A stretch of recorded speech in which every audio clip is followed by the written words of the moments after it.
Hello everyone, welcome to our channel that takes you on an exciting journey through real-life mysteries and stories solved in the most intriguing ways. If you're a fan of captivating narratives and tales that make you rethink the world around you, then you're in the right place. Don't forget to support us by liking and subscribing so you won't miss any of our new content. We're thrilled to share this special story with you today. White Bear's Shadow Mafia, the organization that rules Russia from the shadows. In 1991, as the Soviet Union collapsed and Russia sank into chaos, an opportunity emerged for those with the audacity and vision to exploit the grand collapse. Viktor Ivanov, a former officer in the Soviet KGB, was one of those men who saw the chaos as a path to building his own empire. Born in Vladivostok to a poor family, Viktor stood out from an early age for his sharp intelligence and ability to survive in the toughest conditions. When he joined the KGB, he gained extensive experience in espionage and the art of psychological warfare. However, with the fall of the system, he found himself unemployed and with no clear future, yet he saw in the ruins a chance to create a new order under his own rule. Drug trafficking. Drug trafficking was one of the primary revenue streams for the White Bear's Shadow Mafia, a business that flourished thanks to Viktor Ivanov's organizational skills and strategic foresight. Recognizing the massive profits in this illegal trade, Viktor sought to dominate the drug market in Russia and beyond. The organization initially focused on securing connections with international drug cartels, including the infamous Colombian cartels and Mexican syndicates. Viktor tasked Mikhail Kozin, the organization's expert in international trade, with establishing alliances and negotiating deals. Through Mikhail, the mafia secured consistent supplies of cocaine and heroin. The drugs were transported to Russia via complex routes, often hidden within legal shipments of goods such as textiles or electronics. Operational strategy. The White Bear's Shadow Mafia employed a layered system to distribute drugs. At the local level, they used small gangs and corrupt officials to ensure smooth operations. These gangs were responsible for retail distribution, while the mafia itself maintained control over wholesale supply chains. To expand its operations, Viktor initiated collaborations with drug lords in Southeast Asia to import high-quality heroin, leveraging routes through Central Asia and Eastern Europe. By maintaining control over these channels, the mafia established a monopoly on certain types of narcotics in the Russian market. The organization also invested in secret labs to produce synthetic drugs. Under the supervision of Alexei Vorobyov, a former chemical engineer, these labs were hidden in abandoned factories across remote regions of Russia. This move reduced the mafia's reliance on external suppliers and maximized its profit margins. Corruption and influence. Key to their success was the corruption of law enforcement and border officials. Viktor used his expertise in psychological manipulation and bribery to build a network of compromised individuals within customs and police forces. This network ensured the safe passage of shipments and provided advance warnings of potential investigations or raids. Global reach. Beyond Russia, the White Bear's Shadow Mafia expanded its drug empire into Europe, the Middle East, and parts of Asia. They forged alliances with criminal organizations like the Yakuza in Japan and the Camorra in Italy to ensure a seamless flow of products across borders. To launder the vast amounts of money generated by drug sales, Victor employed financial experts to create a web of shell companies and offshore accounts. The funds were often funneled into legitimate businesses, including real estate and technology startups, making it nearly impossible for authorities to trace the illegal profits. Enforcement and discipline. The mafia operated with ruthless efficiency. Any member caught stealing or disobeying orders was dealt with harshly. Victor believed in setting examples to maintain loyalty and deter betrayal. By the mid-1990s, the White Bear's Shadow Mafia had become one of the largest suppliers of drugs in Russia, with its influence extending globally. Their ability to adapt, innovate, and leverage corruption made them a formidable force in the world of organized crime. Through drug trafficking, Viktor Ivanov and his organization amassed untold wealth and power, cementing their position as one of the most influential criminal enterprises in modern history. Human trafficking. Human trafficking was one of the key pillars of financial strength for the White Bear Shadow Mafia, managed with exceptional skill and strategic foresight by its founder, Viktor Ivanov. Understanding the lucrative nature of this trade, Victor developed an extensive network to facilitate the trafficking of individuals across borders for purposes such as forced labor, sexual exploitation, and organ trade. The operations began with recruiting vulnerable individuals from impoverished regions in Eastern Europe, Southeast Asia, and Africa. Recruiters, often working undercover as employment agents, promised these individuals lucrative job opportunities abroad. Once they agreed, the victims were transported through clandestine routes to avoid detection by authorities. The logistics of the trafficking network were overseen by Sergei Polyakov, a former Soviet military officer trusted by Victor. Using his expertise in supply chain management, Sergei developed intricate and secure transportation methods. Victims were moved across borders hidden in cargo containers, vehicles with secret compartments, or even via forged travel documents. To cover their tracks, the mafia often bribed border officials and collaborated with corrupt immigration officers to ensure smooth passage. Once the victims reached their destinations, they were handed over to local intermediaries who distributed them to exploitative employers or criminal networks. The mafia maintained control by threatening victims and their families back home, ensuring compliance and preventing escape or disclosure. The financial transactions related to human trafficking were handled discreetly. Payments from buyers were often made in cryptocurrencies or gold to avoid detection. These profits were then laundered through the mafia's complex network of shell companies and investments in real estate and legitimate businesses. The mafia also built alliances with other criminal organizations, including local gangs and human trafficking rings, to ensure a steady supply of victims and facilitate operations in international markets. These partnerships allowed the White Bear Shadow Mafia to expand its reach and dominate the global human trafficking industry.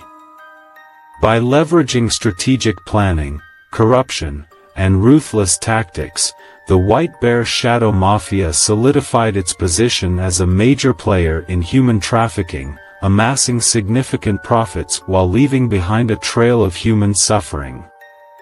Human trafficking. Human trafficking was one of the most ruthless and systematically organized activities practiced by the White Bear Shadow Mafia, generating immense profits through the exploitation of people in countless illegal operations. The mafia relied on a network of agents and recruiters operating within Russian borders and abroad to ensure a steady flow of victims across continents. The operations often began by targeting individuals from impoverished countries or conflict zones, exploiting their dire living conditions. These individuals were lured with promises of fake job opportunities or the prospect of living in Europe or North America. Once convinced, they were smuggled through a complex network of traffickers and intermediaries who facilitated their illegal movement across borders. The work required extreme secrecy, with victims being moved along multiple routes. Some routes involved land crossings through the Balkans, while others used obscure maritime pathways. Small boats or large trucks were used to transport victims covertly. The Mafia also relied on concealed methods to bypass border surveillance, such as gathering individuals in isolated locations like camps or abandoned warehouses until enough victims were assembled for group transportation. These operations involved the use of forged identities and counterfeit documents, making it easier for victims to pass through security checkpoints. Smuggling was carried out in collaboration with skilled traffickers experienced in circumventing security systems. The Mafia provided them with clandestine transportation methods, including closed trucks or ships traveling across the Black Sea and the Mediterranean. Victims were often transported in inhumane conditions, under the constant threat of violence or torture if they attempted to escape. The White Bear Shadow Mafia fortified its operations against government or legal intervention by bribing officials in law enforcement and customs across Eastern Europe and Russia. Substantial sums of money were paid to these officials to ensure the safe passage of human caravans across borders without interference. One of the key figures in these operations was Andrei Alex Rostov, a high-ranking member responsible for overseeing human trafficking activities. Alex managed teams specializing in smuggling logistics and maintained a vast network of contacts within security agencies and trafficker networks in various countries. He coordinated major operations, arranged agreements with traffickers in destination countries, and ensured the protection of criminal collaborators. Alex organized transportation and logistics, working with local traffickers in end destinations such as Germany, France, the United Kingdom, and Canada. These locations served as final markets for forced labor or sex trafficking. The Mafia also utilized advanced techniques, such as leveraging dark web platforms and shady forums to buy and sell individuals. They collaborated with international crime syndicates involved in integrated human trafficking networks. Communication between these syndicates was conducted through secret channels to ensure the operation's safety and prevent exposure. This activity earned the White Bear Shadow Mafia millions of dollars annually, with victims being sold into forced labor or sex trade. The proceeds were then used to fund other operations, such as drug and arms trafficking. Murders and assassinations. Murders and assassinations were among the most dangerous activities carried out by members of the White Bear Shadow Mafia. These methods were used to eliminate competitors, neutralize threats, and silence anyone posing a risk to the organization's authority. The process of planning assassinations began with gathering intelligence on the target. The Mafia's secret networks within security agencies and law enforcement provided essential data, such as the target's lifestyle, whereabouts, schedules, and details about their family and associates. This information was used to identify the ideal time and location for the operation. The Mafia deployed specialized teams trained in various methods of execution, including stabbing, shooting, and poisoning. Each team member was assigned a specific role to ensure the operation was carried out efficiently, leaving no trace. One prominent figure targeted by the White Bear Shadow Mafia was Oleg Chernov, a prominent businessman who owned a network of large companies in the energy and oil sector. Chernov was known for his questionable connections with government officials and industrial competitors of the mafia. It was believed that he posed a threat to the organization by initiating investigations into some of their illegal deals. The assassination of Chernov was meticulously planned. Intelligence revealed that he intended to attend a major oil industry conference in Moscow. The mafia decided to eliminate him before the event to prevent the exposure of any sensitive details. A team of 4 specialists was assigned to the operation. While one member monitored Chernov's residence, 2 others positioned themselves around the conference venue. The operation unfolded when Chernov arrived at his hotel. The mafia had gained illegal access to the hotel and knew his exact movements. Late at night, a professional sniper stationed in a nearby building delivered a precise headshot, killing Chernov instantly without arousing suspicion. The murder was staged to appear as an ordinary crime or an accident, ensuring no connections to the mafia. Another high-profile assassination was that of Valery Stepanovich, a renowned lawyer who represented several companies opposing the White Bear Shadow Mafia. Stepanovich posed a significant threat to the mafia as he began investigating cases of corruption and embezzlement linked to the organization. The assassination was executed using a car bomb, a method chosen for its precision and impact. The explosive device was expertly planted in Stepanovich's vehicle.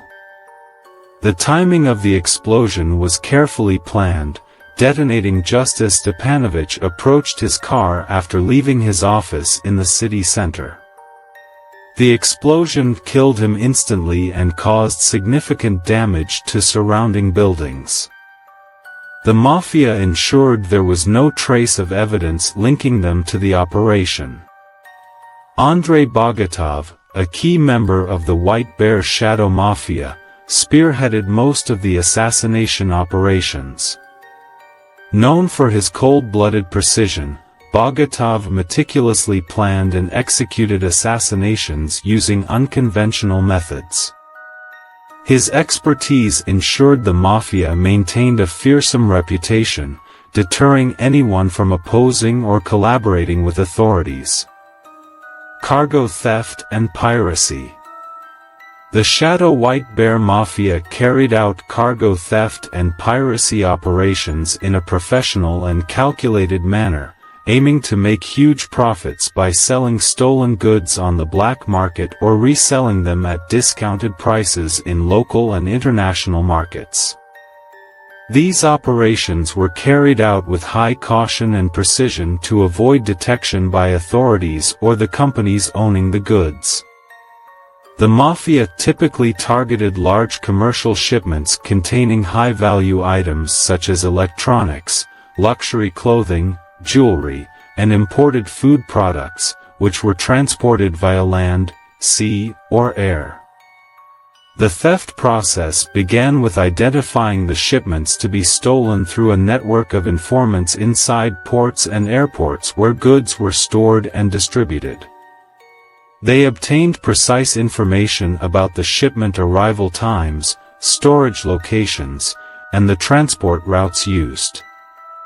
A specialized team then prepared for the operation, often exploiting security gaps within ports or warehouses. The mafia relied on a network of security guards working at these facilities to gather information about times when security was low or surveillance systems were less effective. Operations were typically carried out by specialized teams, ensuring minimal noise and swift relocation of stolen goods to the mafia's secret storage facilities. The goods were then dismantled and stored for resale via illegal channels. On some occasions, the mafia used innovative methods such as infiltrating shipments by falsifying shipping documents or replacing original goods with lower-value items. Sometimes, they would use trucks carrying fake shipments similar to the targeted goods, later replacing the original goods with the stolen ones. Piracy operations often involved collaboration with other gangs engaged in ship or cargo theft on the high seas. The mafia used its own vessels to carry out these thefts in international waters, leaving no trace. These operations also included closing ports or jamming surveillance systems in maritime areas. Stolen goods were then smuggled to international markets, where they were sold at lower prices in countries like Turkey, China, and Middle Eastern nations, boosting the mafia's profits and making it difficult to trace these activities. One of the most notable operations involved a massive electronics shipment coming from China to Russia via the port of Novorossiysk. A specialized team used fake passports and fraudulent shipping documents to redirect the shipment to an unspecified location at the port, where they replaced the original goods with counterfeit items. The stolen electronics were then smuggled into other markets and sold at discounted prices on the black market.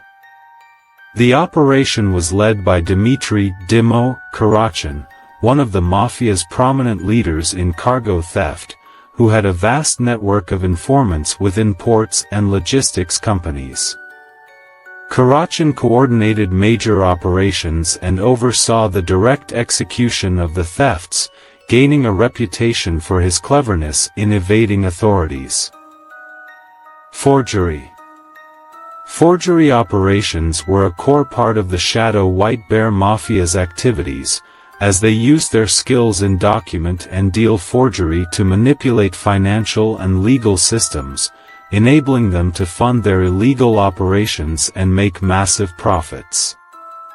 The mafia ran a complex network of professionals specializing in producing fake passports, identity cards, shipping documents, and business certificates used in money laundering, human trafficking, and arms smuggling. This network operated in silence, developing advanced techniques to replicate official documents with remarkable precision. The process of forgery began by identifying the documents to be forged, such as passports, credit cards, and documents allowing criminals to move freely across borders or hide illicit money. The mafia obtained genuine document samples or contacted insiders within government agencies or private companies to steal or purchase copies of these documents. They also collaborated with export and import companies to acquire forged documents used to facilitate smuggling operations. These forged documents were crucial for covering up illegal activities carried out by the mafia in various parts of the world. Many operations involving forged documents included weapons smuggling, drug trafficking, and human trafficking, with forged documents ensuring smooth passage for shipments across borders. They were also used to conceal the identities of individuals associated with the mafia, making it harder to track them. One of the key individuals responsible for these forgery operations was Igor "Igo" Malikov, who was highly skilled in designing and forging official documents. Igo led the forgery team at the Shadow White Bear Mafia and was known for his ability to create forged documents indistinguishable from the original ones using advanced techniques.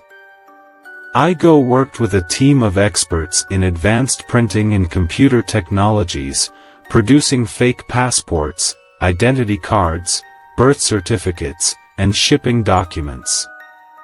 He collaborated with people within consulates and embassies to obtain vital information on how to extract original documents for his use. Forgery operations also included altering financial documents, such as bank statements, business contracts, and tax certificates, which were manipulated to facilitate money laundering or hide dirty money. Igo coordinated these operations from behind the scenes, working with partners in various regions like Turkey, China, and Malaysia, where supplies for forgery, such as special printing paper, ink, and computers for file modification, were sourced. One of the crimes linked to these operations involved Sergei Antonov, a director of a large company in Russia dealing in chemicals and heavy equipment. He was targeted by the Shadow White Bear Mafia after he began investigating suspicious deals that the Mafia feared might expose their illegal activities. Sergei discovered that some companies dealing with his were funding illegal activities, and he planned to report them to the authorities. As a result, the Mafia forged documents to frame Sergei in major corruption cases and leaked these documents to the media. This led to the destruction of Sergei's reputation, causing a financial crisis in his company and threatening his career and personal life. This operation was part of the Mafia's campaign to eliminate anyone who posed a threat to their power. Control of natural resources. The White Bear Shadow Mafia was heavily involved in controlling natural resources, whether they were oil, mineral, or agricultural resources. This sector represented a large portion of their illicit profits, as they targeted resource-rich lands in Russia and its neighboring countries. Their methods of control included purchasing land at low prices using forged documents, using threats of violence, or leveraging political connections to secure lucrative oil, gas, and mineral contracts. The Mafia sought to dominate major companies involved in extracting natural resources or those responsible for transporting them across borders. They had a network of engineers and legal advisors who helped manipulate contracts and agreements to secure a significant share of production or even full control over some mines or oil fields. Stolen natural materials were smuggled through an intricate network of traffickers operating in complete secrecy to avoid detection.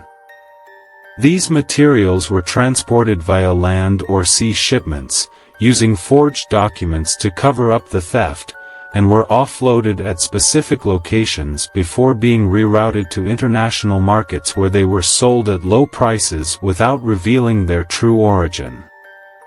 The Mafia collaborated with major businessmen in the oil and mining industries, who bought or sold materials illegally to secure profitable deals for both parties.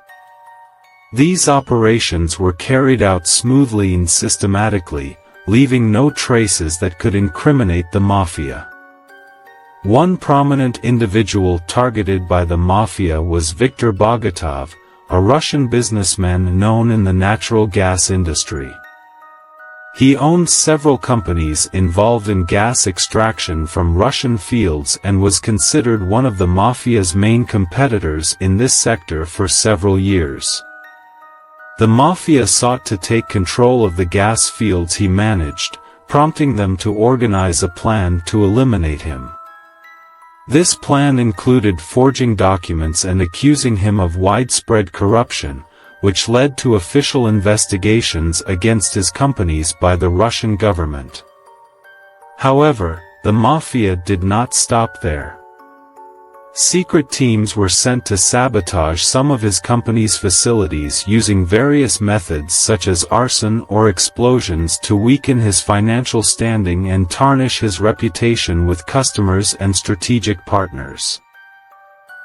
At the same time, Bribes were paid to government officials to ensure that the investigations against Bogatov would not produce any results detrimental to the mafia's interests, as they aimed to take control of the companies that owned the gas fields to secure a flow of money through profitable oil deals.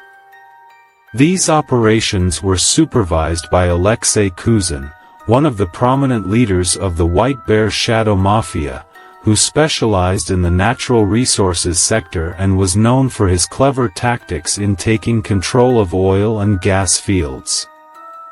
The mafia used a network of relationships with local government officials in resource extraction regions, where bribes were paid to those in power to implement field projects for the mafia under the guise of legal investments. These investments often resulted in contracts that gave the mafia de facto control over strategic natural resources without paying the actual cost. Kuzin relied on a network of engineers specializing in oil and mineral industries to provide fake reports that supported the mafia's plans to expand its control, and coordinated with accountants to divert funds through shell companies to finance illegal operations without leaving any evidence of the mafia's involvement.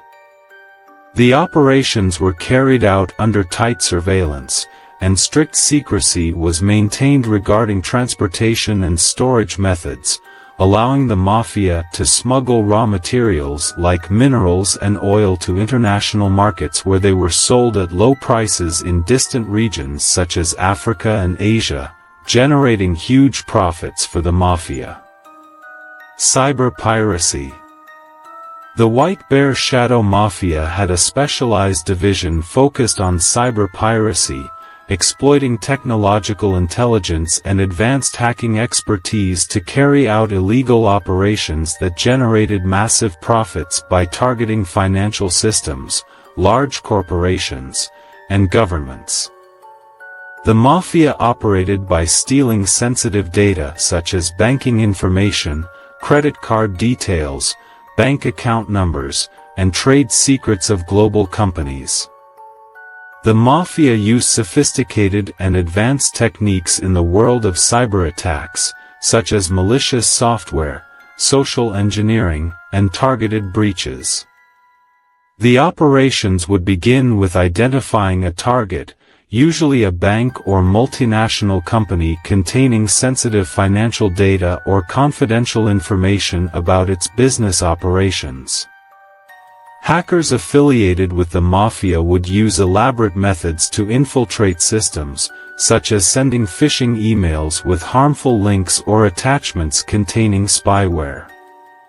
Once they gained access to the targeted systems, they would steal the data stored on the company or bank servers, such as credit card numbers, account numbers, or shareholder information and trade secrets.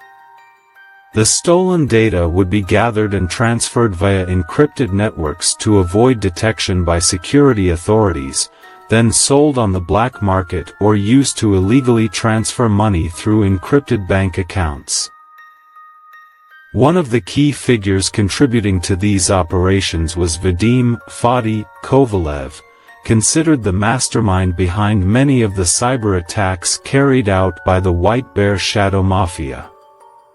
Fadi was an expert in cybersecurity and hacking, and was one of the most important individuals leading electronic operations within the organization. He had exceptional programming skills and the ability to exploit vulnerabilities in security systems, making him a vital asset for executing these operations. Fadi led a team of professional hackers who developed hacking tools and malicious software to breach networks. He worked covertly, only appearing in the advanced stages of operations, where he coordinated attacks with other mafia teams to distribute the stolen data and funnel money into encrypted accounts under false names. The operations sometimes involved collecting money through cyber extortion, where the mafia would attack the systems of certain companies and encrypt their data or disable their networks, then demand a ransom for restoring the data or bringing the systems back online. These funds were channeled into hidden accounts or shell companies that the mafia used to finance other operations, such as drug trafficking or money laundering. One of the major crimes committed by the mafia using cyber piracy was an attack on a large Russian bank, where the mafia infiltrated the banking system and stole the account details of thousands of customers. This data was used to steal money from customer accounts and transfer it to other accounts owned by the mafia through encrypted networks. After the attack, bribes were paid to certain security officials at the bank to cover up the crime and hide any traces that could expose the attackers' identities. After the attack on the bank, the mafia targeted another global technology company, breaching the company's systems and stealing its trade secrets, including software code and valuable technical research. This information was later used to improve other mafia operations, such as developing pirated software used in illegal financial operations. Organ trade. The White Bear Shadow Mafia was heavily involved in human organ trafficking, one of the most profitable and secretive activities within their network. This type of crime required high levels of planning and execution, as organ theft operations were carried out under the cover of smuggling and extortion. The mafia targeted the poor, homeless, and illegal immigrants who could be easily manipulated into giving up their organs in exchange for promises of money or job opportunities in other countries. The victims were gathered in secret locations, such as apartments or abandoned warehouses, where they were medically examined by doctors complicit with the mafia to ensure they were suitable for organ donation. After undergoing the necessary examinations, the victims were transferred to fake medical centers under the mafia's supervision for the surgical procedures. These centers were equipped with illegal medical tools and counterfeit doctors who worked for the organization to carry out organ extractions. The operations were conducted under extremely harsh conditions, and the victims were often threatened with violence or death if they attempted to back out of donating their organs. The mafia ran these operations through an intricate network of traffickers who ensured the smuggled organs were delivered to black markets in other countries, where they were sold for enormous prices. The smuggling network involved traders, doctors, and even veterinarians who worked together to ensure the operations and trafficking were kept completely secret. The mafia used advanced smuggling techniques to transport organs across borders, including forged documents and medical shipments containing the stolen organs, which were sent in insulated boxes to ensure the organ stayed in good condition during transport. One of the key individuals who led these operations was Dmitry "Dimo" Klimov, a transplant surgeon who became one of the leading criminals in the White Bear Shadow Mafia.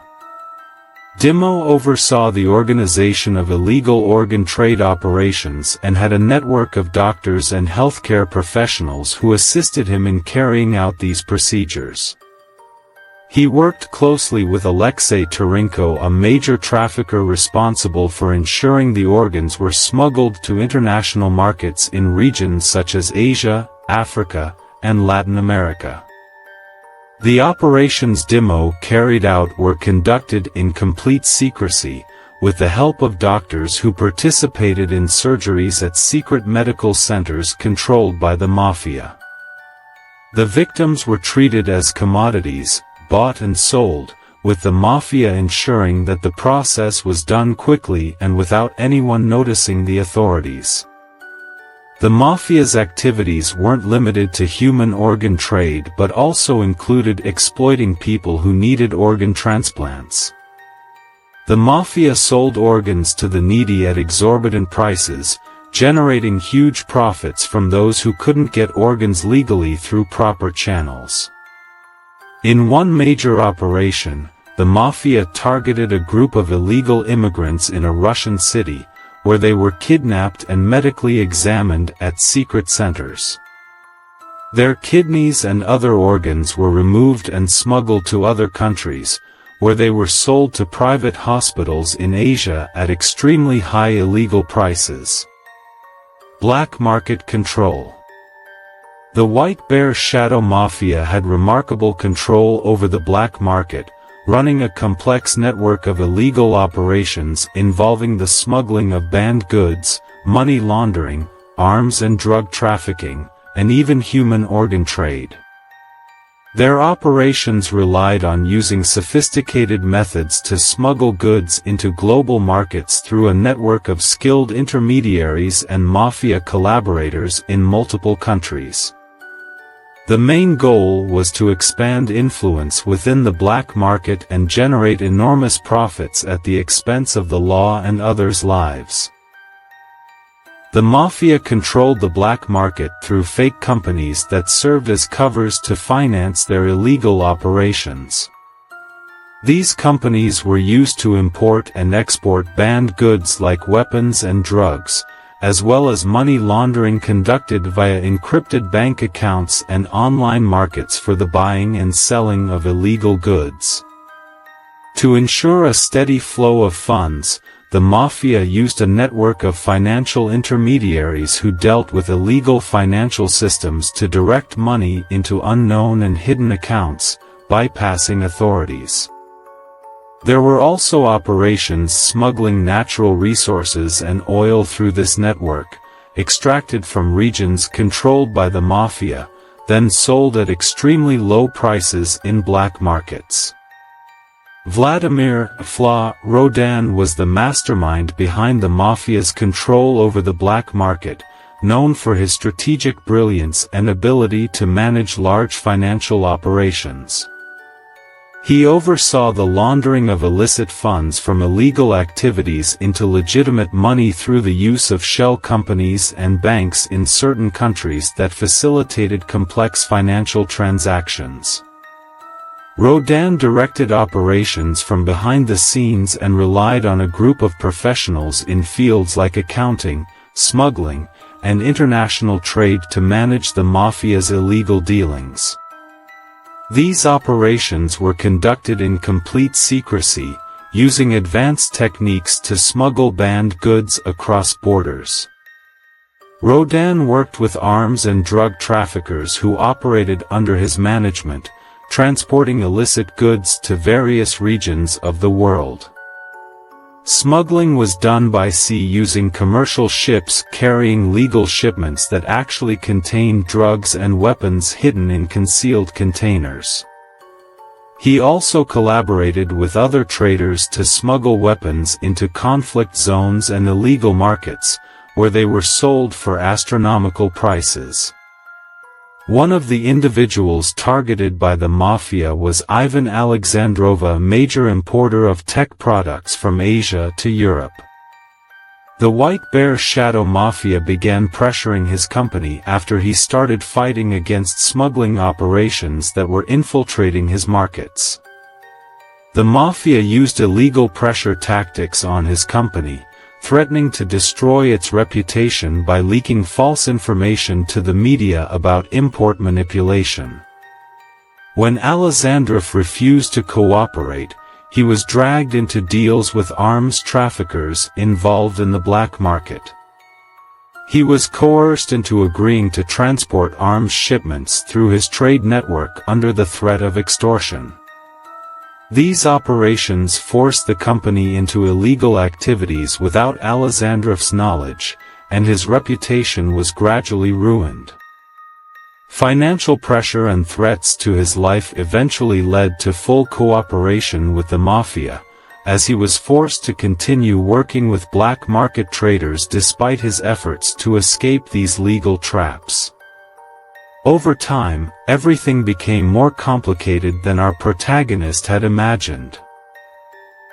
The mafia was not just a criminal force but represented a complete system of corruption and dominance, its roots running deep within society. After a long struggle full of sacrifice and danger, he found himself faced with two choices: either continue fighting against this hidden force, or retreat and live under its shadow. In a crucial moment, he realized that the battle was not just for survival, but to change everything around him. But as usual, each step toward freedom was met with new attempts by the Mafia to seize control over everything. In the end, it became clear that the White Bear Shadow Mafia was not just an ordinary mafia, but a beast that never sleeps, one that does not recognize defeat, and always lurks in the shadows, ready to resurface. Will anyone be able to stop this beast, or will the Mafia continue to control everything forever?